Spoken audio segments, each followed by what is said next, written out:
नमस्कार दोस्तों, आपका स्वागत है देसी इतिहास हिंदी में।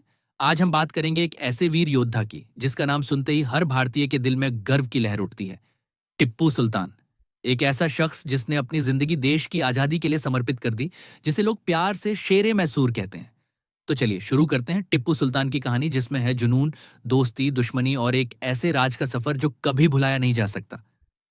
भाग 1। बचपन और परवरिश। टिप्पू सुल्तान का जन्म 20 नवंबर 1750 को मैसूर में हुआ था। उनका असली नाम था फतेह अली सुल्तान, लेकिन बाद में उन्हें टिप्पू सुल्तान के नाम से जाना गया। टिप्पू के पिता हैदर अली एक आम सैनिक से उठकर मैसूर के सुल्तान बन गए थे। उन्होंने अपने बेटे को सिर्फ तलवार चलाना नहीं सिखाया, बल्कि उसमें एक शिक्षक भी लगाया जो उसे विज्ञान और राजनीति की पढ़ाई कराता था। टिप्पू का बचपन ही किसी कहानी से कम नहीं था।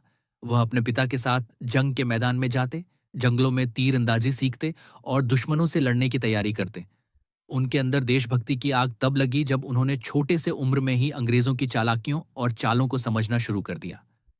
भाग 2। वीर योद्धा का सफर। टिप्पू सुल्तान ने सिर्फ जंगों में ही नहीं बल्कि राजनीति में भी अपनी चतुराई दिखाई। जब उनके पिता हैदर अली की मौत हुई तो टिप्पू ने राजगद्दी संभाली और अंग्रेजों के खिलाफ अपना जोरदार मुकाबला शुरू किया। वह हर जंग में अपनी फौज को पहले से बेहतर बनाता गया, नए हथियार बनवाए, रॉकेट तकनीक में भी खूब रिसर्च की, जिसे टिप्पू के रॉकेट के नाम से जाना गया। ये रॉकेट अपने जमाने से बहुत आगे थे और अंग्रेज इससे हैरान थे। लेकिन टिप्पू सुल्तान के लिए सिर्फ जंग लड़ना ही काफी नहीं था। उन्होंने अपने राज्य को सुधारने के लिए नए कानून बनाए, फसलों पर ज्यादा ध्यान दिया और अपने लोगों की भलाई के लिए हर संभव कोशिश की।